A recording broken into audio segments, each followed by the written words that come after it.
Hello दोस्तों।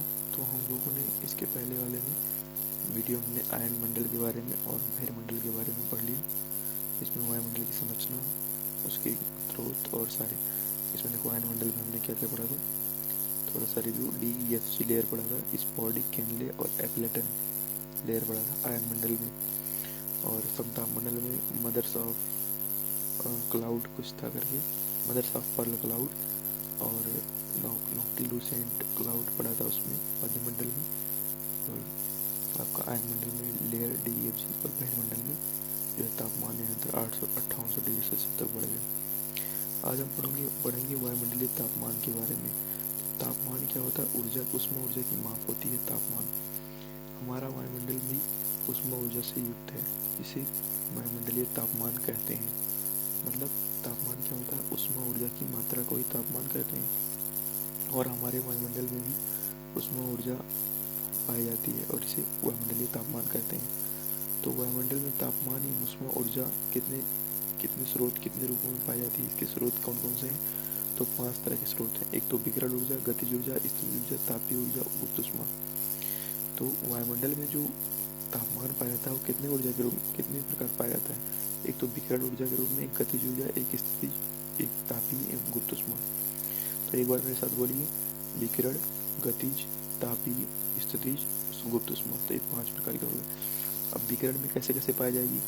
तो हमें सूर्य, तारों एवं अन्य नक्षत्रों से विद्युत चुंबकीय तरंग के रूप में प्राप्त होती है। ये जो विकिरण ऊर्जा होती है वायुमंडल की, वो प्राप्त होती है सूर्य, तारों, अन्य नक्षत्रों से प्राप्त होती है। जबकि सूर्य का योगदान सबसे ज़्यादा 99% होता है विकिरण ऊर्जा में। फिर दूसरा गतिज ऊर्जा के रूप में कैसे पाई जाती है? तो वायुमंडल की सतह पर जो वायु चलती है उनमें असंख्य वायु कणों के मध्य आपस में टकराव होता है। इन टकराव से ऊर्जा मिलती है, जिसे गतिज ऊर्जा कहते हैं। मैंने चित्र बनाया। इस ऊर्जा किसे कहते हैं?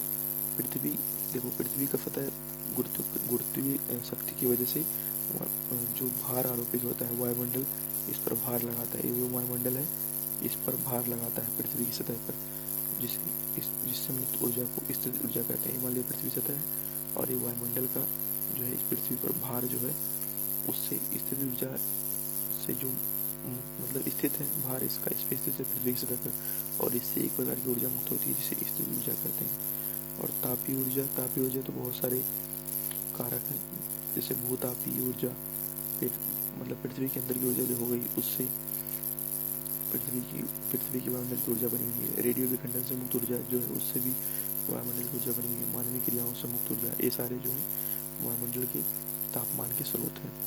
फिर गुप्त ऊष्मा के रूप में भी, जैसे जलवाष्प में निहित ऊर्जा। तो पृथ्वी पर जो वायुमंडल है उसकी जो ऊष्मा है, तापमान है, वो निम्न कारणों पर निर्भर है। मतलब निम्न स्रोत हैं इसके। एक तो विकिरण ऊर्जा के रूप में, गतिज ऊर्जा के रूप में, स्थितिज ऊर्जा के रूप में, तापीय ऊर्जा के रूप में, गुप्त ऊष्मा के रूप में। फिर वायुमंडलीय तापमान के प्रकार क्या होते हैं? तो 5 प्रकार के हैं। विकिरण, संवहन, चालन, अभिमान, संपीड़न।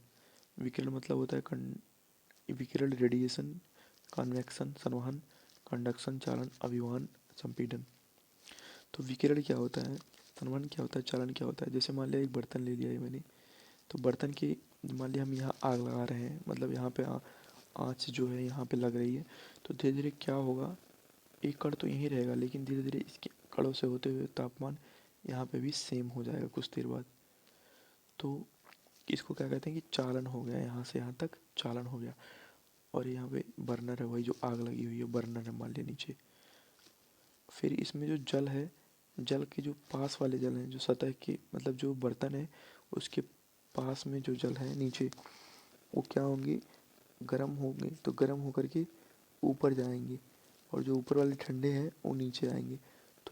तो गर्म वाले ऊपर और ठंडे वाले नीचे आएंगे जल। तो इसको क्या कहेंगे, संवहन कहेंगे।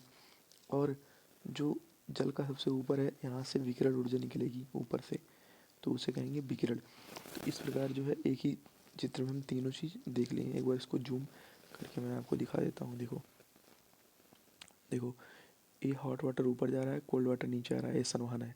और ऊपर का जो पानी है उसमें विकिरण बिना माध्यम के निकल रही है। संवहन हो गया, विकिरण हो गया, चालन यहाँ से लेकर के यहाँ तक तापमान से या इधर आ जाए इधर। लेकिन कण जो है ये, जो जिस कण से ये बना है, एक कण इधर नहीं आ रहा है, बस इस कणों से होकर के तापमान इधर आ रहा है, तो इसे चालन कहेंगे। तो इसकी शुद्ध परिभाषा हम पढ़ते हैं। विकिरण क्रिया में ऊर्जा संचरण हेतु किसी भी प्रकार के माध्यम की आवश्यकता नहीं होती है, जैसे सौरी विकिरण एवं पार्थिव विकिरण। वायुमंडल के तापमान में सर्वाधिक महत्वपूर्ण भूमिका पार्थिव विकिरण की होती है, जो सूर्य ऊर्जा का परिणाम होती है। मतलब जो वायुमंडल में पार्थिव विकिरण होता है, क्योंकि पृथ्वी जब अपने विकिरण से भेजती है तो वायुमंडल जो है सारा तापमान लगभग 34 डिग्री सेल्सियस ले लेता है, इसलिए वायुमंडल का तापमान बना रहता है। संवहन क्या होती है? तरल एवं गैस माध्यम में उच्च तापीय गैसीय जल अणु हल्के होते हैं। जो तापीय मतलब गर्म जल अणु होते हैं हल्के होते हैं और इसलिए लंबवत आरोहित होते हैं। आरोहित माने ऊपर की तरफ जाते हैं, जबकि ठंडे एवं भारित कण, जो ठंडे और भारित कण होते हैं वो अवतलित होते हैं, मतलब नीचे की तरफ आते हैं। उत्थान एवं अवतरण में पदार्थों के संचरण के साथ ऊष्मा ऊर्जा के इस प्रवाह को संवहन कहते हैं। मतलब एक प्रकार की ऊष्मा ऊर्जा की प्रवाह ऐसे ऐसे होती है, इसी को ऊपर नीचे, इसी को संवहन कहते हैं। फिर है चालन। तो चालन में ऊष्मा का स्थानांतरण सुचालक धात्विक कणों में तथा कुछ मात्रा में जल एवं वायु में भी होती है, जिसमें ऊष्मा एक कण से दूसरे कण में जाता है। मतलब यहाँ कण, एक कण से दूसरे कण में ऊष्मा तो जाएगी, लेकिन कण का परिसंचरण नहीं होगा, मतलब कण अपने ही जगह पर रहेगी। फिर अभिवहन क्या होता है? तो अभिवहन होता है कि जैसे मान लिया यहाँ पे जल भरा हुआ है और यहाँ पे मान लिया स्थल है, तो जल में कोल्ड विंड मतलब CW मतलब कोल्ड विंड, और यहाँ पे हॉट विंड दिन के समय यहाँ पे गर्म हवा बहेगी, यहाँ पे ठंडी हवा। तो गर्म हवा से जब ठंडी हवा की तरफ जो हवा गर्म से ठंडे क्षेत्रों में जाती है या ठंडे से गर्म क्षेत्रों में आती है, तो क्या होता है कि देखो यहाँ पे पहले तो हाई प्रेशर है, लो प्रेशर है। तो जब टेम्परेचर ज़्यादा है यहाँ पे सतह पे तो प्रेशर लो है, तो इसलिए ठंडे से गर्म क्षेत्रों में आ रही है। तो ठंडे पौने जब गर्म क्षेत्रों में तापमान को क्या करती हैं, जब गर्म क्षेत्रों में आती हैं तो गर्म क्षेत्रों के तापमान को घटाती हैं, और जबकि ये गर्म क्षेत्र जो गर्म पौने हैं ठंडे क्षेत्रों में पहुँच तापमान को जो है बढ़ाती है। इसी क्रिया को अभिवहन कहते हैं। तो एक पढ़ लो, वायुमंडल में दो बिंदु एक बार पढ़ते हैं। वायुमंडल के दो बिंदुओं के मध्य दाबांतर के प्रभाव से पवनों का प्रवाह आरंभ हो जाता है। ठंडी पवनें गर्म क्षेत्रों में तापमान को घटाती हैं। जब ठंडी पवनें गर्म क्षेत्रों में आती हैं तो तापमान को घटाती हैं, जबकि गर्म पवनें ठंडे क्षेत्रों में पहुंचकर बढ़ाती हैं। इस क्रिया को अभिवहन कहते हैं। जैसे मान लिया कि ये स्थल है और ये जल है, ये स्थल है। जब जल जो है जल से पवनें जाएंगी ठंडी ठंडी तो यहाँ पे ठंडा हो जाएगा, और यहाँ से गर्म आएंगी तो यहाँ पे गर्म हो जाएगा। इसी क्रिया को पवनों को इस प्रकार बहने को दाबांतर के कारण इसे अभिवहन कहते हैं। संपीड़न क्या होता है? जब संपीड़न बल के प्रभाव से अवाहक कणों के मध्य दाब में वृद्धि होती है, जिससे तापमान बढ़ जाता है। जैसे मान लिया दो इधर से वायु आ रही है और एक वायु इधर से आ रही है, दोनों में संपीड़न हो रहा है, तो इस प्रकार ऊपर चली जा रही है ऊर्जा, और तापमान घर्षण से तापमान बढ़ जाता है। तो ये हो गया संपीड़न। ये है वायुमंडल में कि वायुमंडल तापमान के प्रकार, वायुमंडलीय तापन के रूप हैं। फिर सूर्य तथा वायुमंडलीय तापमान को प्रभावित करने वाले कारक कौन कौन से हैं? तो एक तो सूर्य किरणों का झुकाव। जितनी ज़्यादा सूर्य किरणें झुकी रहेंगी उतना ही तापमान पृथ्वी पर कम रहेगा, और जितना सीधा स्ट्रेट रहेगा उतना ही तापमान ज़्यादा रहेगा। सूर्य एवं पृथ्वी के मध्य की दूरी ई माने अर्थ। तो सूर्य एवं पृथ्वी की दूरी, जितना दूरी कम रहेगी उतना तापमान अधिक, जितना दूरी ज़्यादा उतना तापमान कम। सौर कलंक की मात्रा भी सूर्य तप को बढ़ा देती है, तापमान को बढ़ा देती है। वायुमंडल की स्वच्छता, जब वायुमंडल एकदम स्वच्छ रहेगा तो एल्बिडो, जब स्वच्छ रहेगा वायुमंडल, इसमें गैस वैस नहीं रहेंगी ज़्यादा, तो एल्बिडो जो है कम मात्रा में वापस करेगा, जिससे पृथ्वी का तापमान बढ़ जाएगा। स्थल एवं जल का वितरण भी दिन एवं रात्रि की अवधि, दिन बड़ा हुआ गर्मी तो गर्मी ज़्यादा होती है, जब दिन बड़ा होता है तो गर्मी ज़्यादा पड़ती है। फिर आप देखो ताप पेटियाँ कितने प्रकार की होती हैं? तो ग्रीक विद्वानों ने ताप पेटियाँ 3 बताई हैं। उष्णकटिबंधीय कर्क रेखा एवं मकर रेखा के बीच, एक कर्क रेखा है, मकर रेखा है, बीच में विषुवत रेखा है 0 डिग्री। तो इन दोनों के बीच कर्क रेखा और मकर रेखा के बीच जो है उष्णकटिबंधीय पाया जाता है। फिर इधर है आर्कटिक और अंटार्कटिक के बीच क्या पाई जाती है? शीतोष्ण, दोनों गोलार्धों में शीतोष्ण और ऊपर शीत। तो वही कह रहा है कि इधर देखो चित्र एक बार समझा देते हैं। 23.5 डिग्री कर्क रेखा और 23.5 डिग्री मकर रेखा, इन दोनों के बीच उष्णकटिबंधीय क्षेत्र पाया जाता है। ग्रीक विद्वानों ने कहा था उष्णकटिबंधीय। और जब आर्कटिक वृत्त जो ऊपर है और अंटार्कटिक जो नीचे है, इन दोनों के क्षेत्रों में क्या पाया जाता है? शीतोष्णकटिबंधीय। और सबसे ऊपर शीतकटिबंधीय। ये तापमान के ग्रीक विद्वानों ने जो बांटा है वो तापमान आधारित क्षेत्र है। फिर है आधुनिक जलवायु विज्ञानों ने जो बांटा है वो कितने प्रकार के हैं? वो 6 प्रकार के हैं। जैसे मान लिया ये देखो कैसे बना। मान लिया पृथ्वी थी, इस पृथ्वी के एक भाग को यहाँ से काट करके यहाँ रखा मैंने, देखो मान लिया ये पृथ्वी थी 4 भाग, इस भाग को काट के मैंने यहाँ रखा है ऐसे। नीचे विषुवत रेखा है, ऊपर ध्रुव है। तो क्या है, जब विषुवत रेखा से 10 डिग्री तक जाएंगे तो इसे विषुवतीय पेटी बोलते हैं, इक्वेटोरियल बेल्ट। फिर 10 डिग्री से लेकर के ये दोनों चाहे नॉर्थ चाहे साउथ, नीचे भी ऊपर भी। फिर 10 डिग्री से लेकर 30 डिग्री तक दूसरी जो है उष्णकटिबंधीय है। फिर तीसरी 10 डिग्री से लेकर के यहाँ देखते हैं विषुवतीय पेटी इक्वेटोरियल बेल्ट 0 से 10 डिग्री नॉर्थ साउथ में, उष्णकटिबंधीय 10 से 30 डिग्री में। फिर उपोष्णकटिबंधीय 30 से 45 डिग्री में उपोष्णकटिबंधीय। फिर शीतोष्णकटिबंधीय 45 से 60। फिर उपध्रुवीय शीतकटिबंधीय 60 से 75 और ध्रुवीय शीत 75 से 90। तो ये हो गया जब आधुनिक जलवायु के आधार पर जो इनके ताप पेटियाँ हैं वो इतने प्रकार की होती हैं।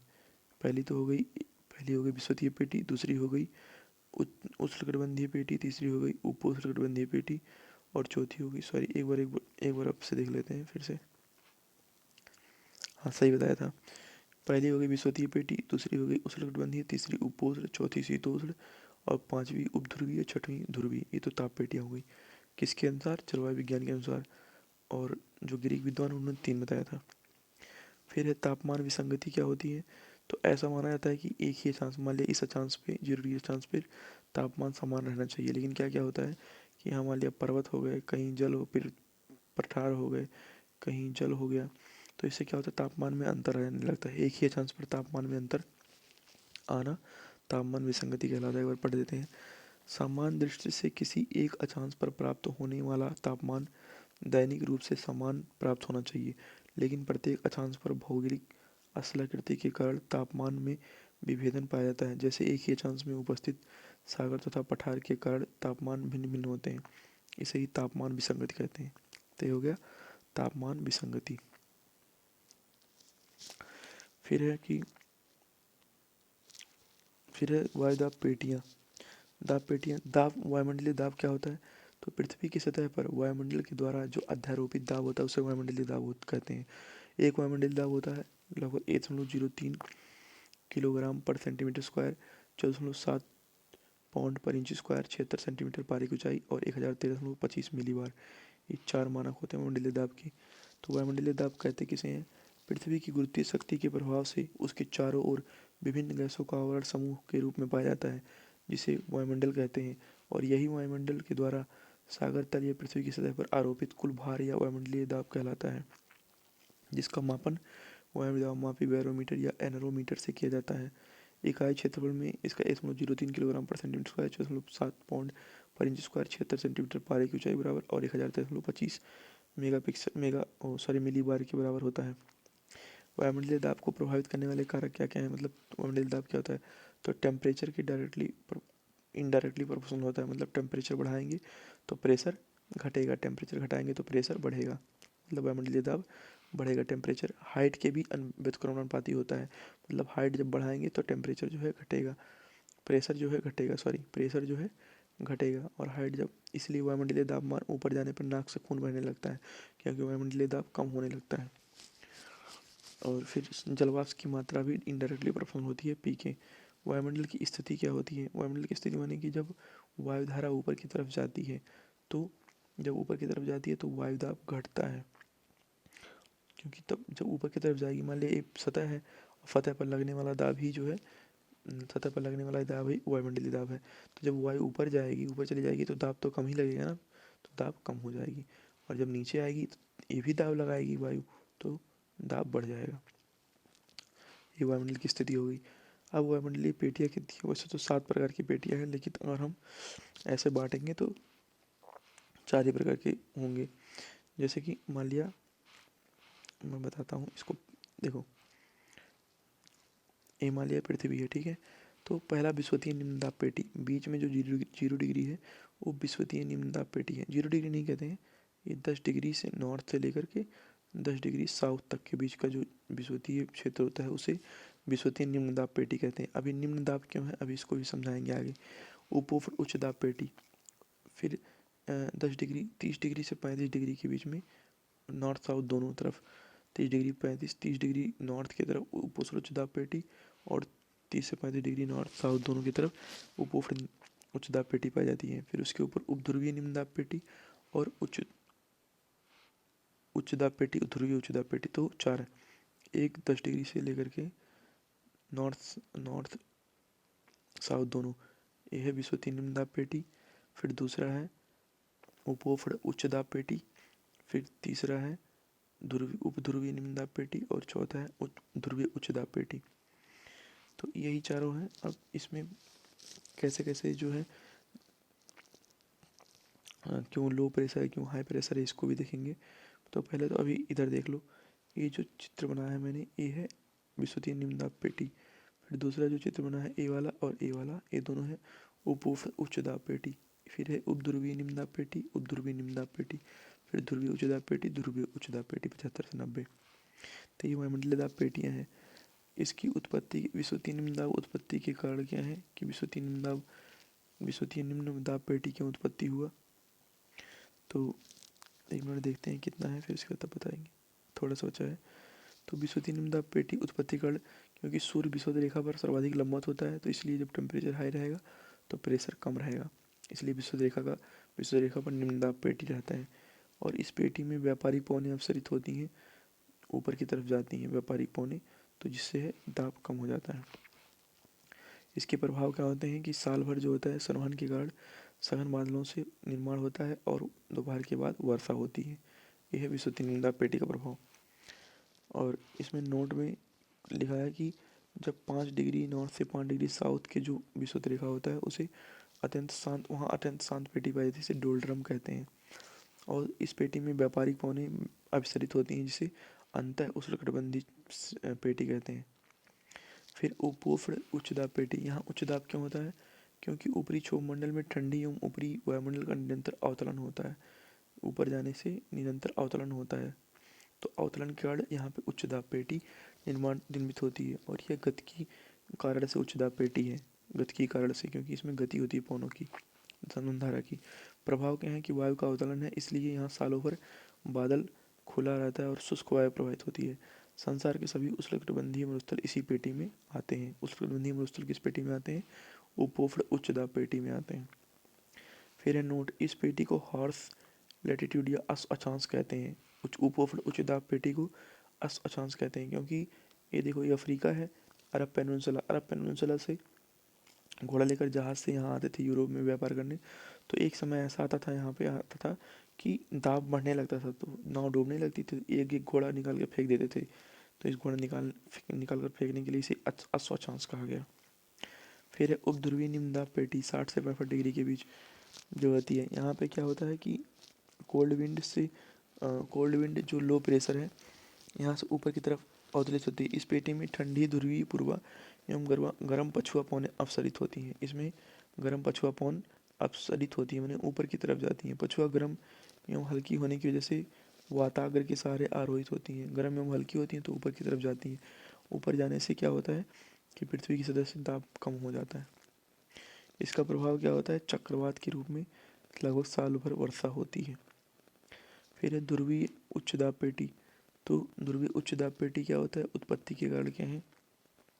ध्रुवीय उच्च दाब पेटी में ध्रुवों में सालों भर निम्न तापमान की प्राप्ति होती है, इसलिए तापीय कारण से निर्मित उच्च दाब पेटी होती है। ध्रुव में ताप कम होता है ना, तो इसलिए प्रेशर ज़्यादा होता है, और तापीय एवं गति के दोनों पक्ष इसके लिए प्रभावी है।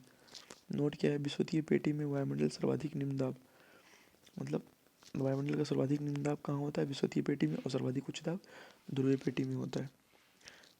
ध्रुवीय पेटी में साल भर शुष्क दशाएं रहती हैं और साल भर हिमपात रहता है। दाब पेटियों का विस्थापन क्या होता है, इसको एक बार जूम करके देख लेते हैं। दाब पेटियों का विस्थापन,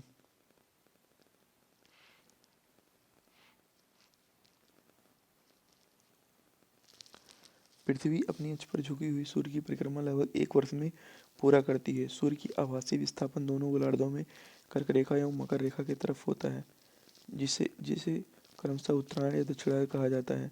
सूर्य के इस विस्थापन की वजह से ही विषुवतीय एवं उपवर्तदाब पेटियाँ लगभग 10 से 15 डिग्री सेल्सियस के तक जो है विस्थापित होती हैं, जिसका प्रभाव ऋतु परिवर्तन के रूप में देखा जाता है।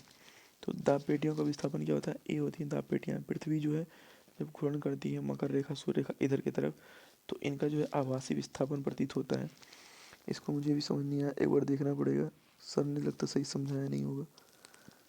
3 जुलाई 4 जुलाई। पृथ्वी अपने अक्ष पर झुकी हुई पृथ्वी की परिक्रमा लगभग 1 वर्ष में पूरा करती है। चलो ठीक है। सूर्य का आभासी विस्थापन दोनों गोलार्धों में कर्क रेखा और मकर रेखा की तरफ होता है। अच्छा, जिसे क्रम से उत्तरायण या दक्षिणायन कहते हैं। मतलब कह रहा है कि ये पृथ्वी है, तो यहाँ से सूर्य का क्या होता है, कर्क रेखा मान लिया, कर्क रेखा उत्तरायण हो गया और ये दक्षिणायन हो गया। उत्तरायण में 4 जुलाई, दक्षिणायन में। अपसौर की स्थिति कब बनती है? उपसौर की स्थिति बनती है जब, 1 मिनट, 3 को बनती है ना, 3 जनवरी को उपसौर की स्थिति बनती है और 4 जुलाई को अपसौर की स्थिति बनती है। तो ये सूर्य के आभासी विस्थापन की वजह से ऐसा होता है, उत्तरायण दक्षिणायन जाता है। तो सूर्य के इस विस्थापन की वजह से ही विषुवतीय उपवर्तदाब दाब पेटियाँ लगभग 10 से 15 तक विस्थापित होती हैं। जो विषुवतीय पेटी होती है और उपवर्तदाब पेटी होती है लगभग 10 से 15 डिग्री सेल्सियस से विस्थापित हो जाती हैं। तो इन्हीं को कहते हैं दाब विस्थापन। चलो इसको थ्योरी में तो लिख ले जाएंगे, लेकिन एक बार और समझ के इसको समझाएंगे। तो नेक्स्ट टॉपिक अभी क्या होगा देखते हैं।